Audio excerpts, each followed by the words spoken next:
तो हम बात कर रहे हैं बंते जी से। आज वर्षावास चल रहा है इस समय, और भिक्षुओं का जो जीवन है वो किस प्रकार का जीवन है।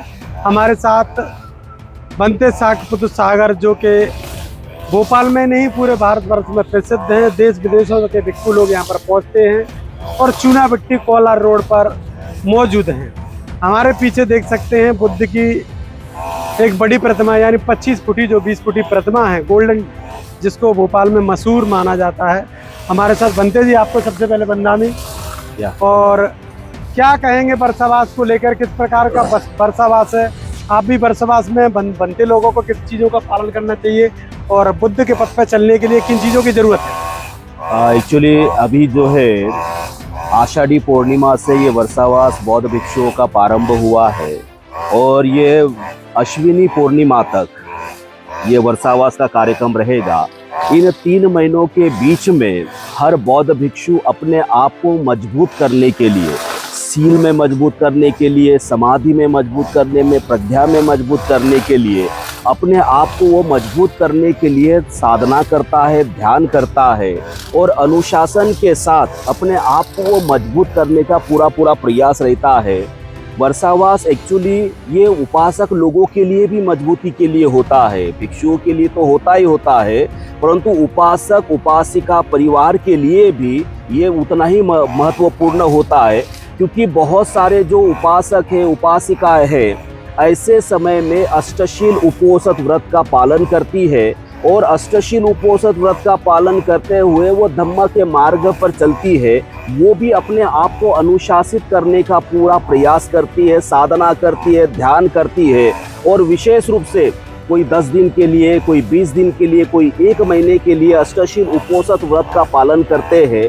तो ये बहुत ही अच्छा, ये वर्षावास के दिनों में बौद्ध भिक्षु अपने आप को भी मजबूत करने के लिए, उपासक उपासिकाएं भी अपने आप को मजबूत करने के लिए इस वर्षावास काल में प्रयासरत रहते हैं। और देखा जाए तो बहुत सारे बौद्ध परिवार हैं जो अपनी पारमिताओं को पुष्ट करने के लिए वर्षावास के पावन दिनों में लोग दान धर्म भी करते हैं। तो ये वर्षावास जो है, वर्षावास बहुत ही बेहतरीन और एक ऐसा ये है अवसर है कि जिसमें हर एक व्यक्ति को पुण्य अर्जित करने का ये अवसर होता है। बंते जी, जो भिक्षु लोग हैं उनको लिए खास किन चीज़ों का पालन करना चाहिए इस समय?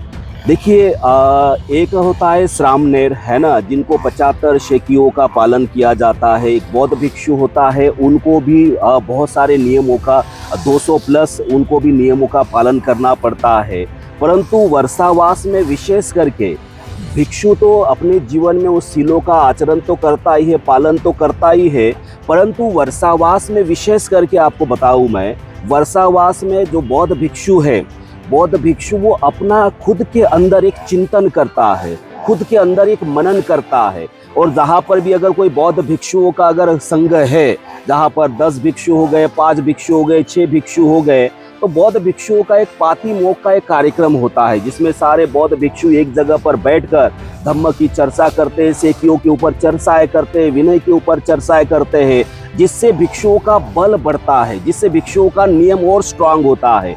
परंतु देखा जाए तो एक जो भिक्षु होता है, उनको जो है हर एक चीज़ों के तरफ, हर एक कार्य के प्रति उनको बड़ा सजग रहना पड़ता है, जागरूक रहना पड़ता है। विशेष करके देखा जाए तो जो उपसंपदित भिक्षु होता है, एक होता है श्रामनेर, जो कुछ दिन के लिए भिक्षु बनता है, कुछ दिन के लिए रहता है, उसके बाद वो वस्त्र निकाल कर गृहस्थ जीवन बन जाता है।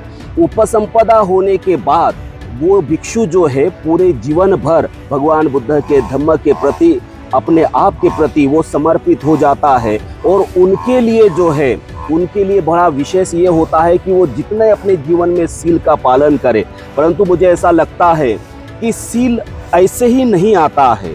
जब हम लोग धम्म का आचरण करते हैं, ध्यान करते हैं, जितनी हमारे भीतर सजगता बढ़ती है, जितने हम अवेयर हो जाते हैं, उतना ही वो व्यक्ति सील का पालन करता है, उतने ही उसके जीवन में सील आते हैं। क्योंकि सजगता जहाँ पर होती है, तो मुझे ऐसा लगता है कि सील ऐसे ही नहीं आता है।